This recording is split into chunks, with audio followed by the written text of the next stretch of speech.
Well, welcome to today's podcast with the Future Business Forum. I'm joined by the lovely Brian, lovely Tristan, and I'm Rachel. We'll go around and introduce ourselves. And we're going to spend the next while just covering off mental health, which is Mental Health Awareness Week this week, and also looking at how we return to work and what questions we need to be thinking about for ourselves, whether we're an employer or as individuals. So that's hopefully what we're going to cover today. So Brian, do you want to introduce yourself first? My name's Brian Wright, and I help run an agency that deals with brand development. We look at marketing, we look at design, we look at strategy and futures, and we're particularly interested at the moment in helping businesses look at their brands in a 360 sense, not just outwardly but inwardly. We're going to talk a bit more about that during this podcast. That's what we're trying to do. We're helping businesses make their brands more irresistible. And I'm Tristan Allen. I'm founder and director of Room 44, which is a UK-based innovation agency where we employ design thinking to help brands design their strategies so that they can anticipate what's going to happen. So a lot of trend analysis, a lot of insight mining, and bringing that back to now so people can see, design a direction for them to move their business in rather than just doing more of the same, which, as we found out recently, doesn't always work. So I'm Rachel Dempers, and I'm the founder of Rachel Dempers Limited. I am a consultancy that looks at the future of work from an HR lens, and as well as being an executive coach.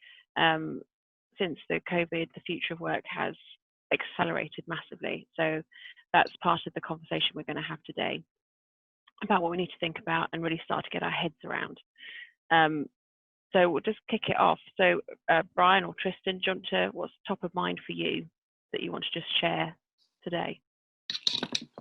I think for me, and I think we're going to expand on this a lot, we've been working with one of our clients this week who has brought out a guide to bringing people back to work. And it's supposed to look at a whole host of issues, but actually most of it's about a compassionate feeling you should have towards getting your staff back to work. Do they really want to come back to work? How are they feeling at home? Are they able to come back to work? And it's really, a lot of it is to do with the empathy with the staff in terms of what they've been through and what they feel about coming back into the workplace, which is actually really interesting, because a lot of people have been talking about going back to work and the physical nature of having the right space, having the right sort of circulation around the building, how do you use the lifts, all that sort of stuff. And actually, probably the more important questions are their mental well-being in terms of coming back. And that, I think, is a really interesting area of discussion, and one you, Rachel, I know are sort of very interested in yourself. And for me, I think it's a question of whether people even want to go back to work in the way they had before. I think we discussed last week that the old normal, same rules don't apply necessarily. People have had a different experience now, and I know that lots of us, the three of us possibly, work at home more than we don't. A lot of people now have had the opportunity to work remotely. They're questioning the need to co-locate with their colleagues. I know some employers like everybody to be in one place because they would say it's a control and there's an atmosphere and there's social intercourse that comes from that. But at the same time, I think there's an element of the need to control in there. I think the need for the pressure on people to go back to the same place as they did in the past is going to come from the individual now. They're going to question that. The cost implication of having an office space that houses X number of people in the same place is one the employer is looking at. And I think in the news already this week. I think Twitter yesterday said that people don't need to come in anymore. We proved the point now. We can do this remotely, and there's no drop off. I think in actual fact, the other side of that is, and I think I mentioned this last week as well, that people are being sweated mercilessly by some employers. Larger corporations are evidently keeping their people at their computers, on their Zoom, in their Teams for a long time. If you work in Europe and you work in the US and in Asia, that makes for a very long day. Mental health implication during Mental Health Week is something that I think we should have a quick chat about. Absolutely. I think there is a big question around, before we had COVID-19, there was a lot of uncertainty about leaders being able to trust their employees to deliver at home if they couldn't see them and they weren't coming in on time and leaving when they needed to, and monitoring their breaks. So I think that's helped fast track that learning for most leaders now, that they know that actually business does continue. There is no real issue and people can manage their time.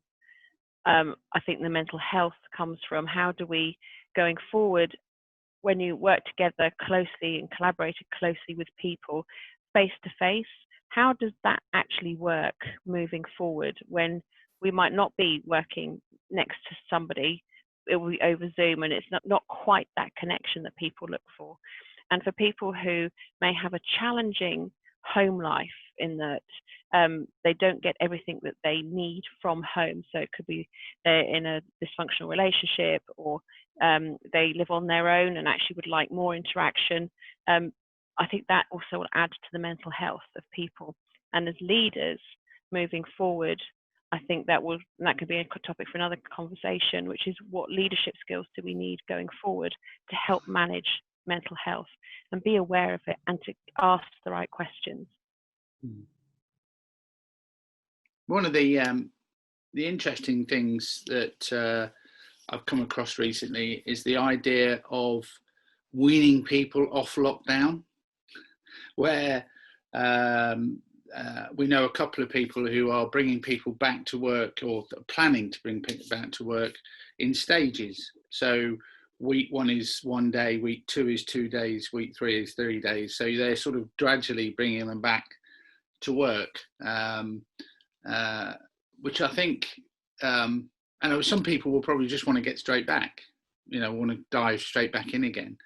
But there will be people who I think will find it difficult, will find it, to readjust. They found it hard enough to adjust at home.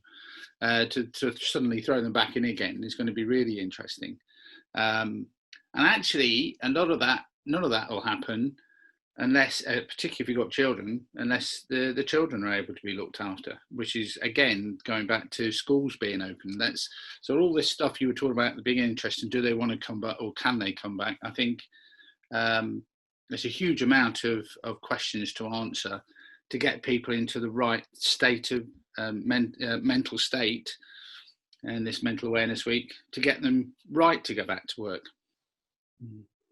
The other, well, there are many facets to this, obviously, and we haven't got any answers probably. It's going to play itself out. But I've also come across people recently in the last week who are just unsure about when they'll be going back. The government's extended the furlough period, and yet some employers are saying, we probably don't want you back in June. We may not need you back in July.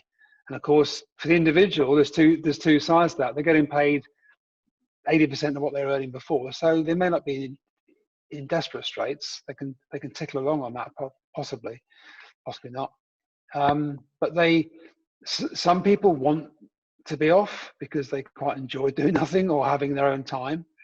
And I don't know if you watch on the BBC on a Monday night. There's a program called Grayson's Art Club, and lots of people on there are finding the time in their lives now to do those creative things that they've always wanted to do, like paint or potter or other things. And now they've found that they found the space in their lives to do that. Work's going to become a real intrusion. On the other side, of course, you've got the guilt. People are feeling, although they're enjoying themselves, some people more than perhaps they would have done doing a 9 to 5 through the last couple of months. They feel guilty that the fact they're enjoying themselves and not doing anything for the money they are getting, and which may sound a bit counterintuitive, but it's a real thing. People generally, in the same way that we can trust people, apparently, to work at home and be productive, people are motivated to work as well as incentivized. I think that's actually quite an important distinction, because employers, you do go to work for the money after all. It's not very many people start to work for the job satisfaction, but that becomes part of the overall package.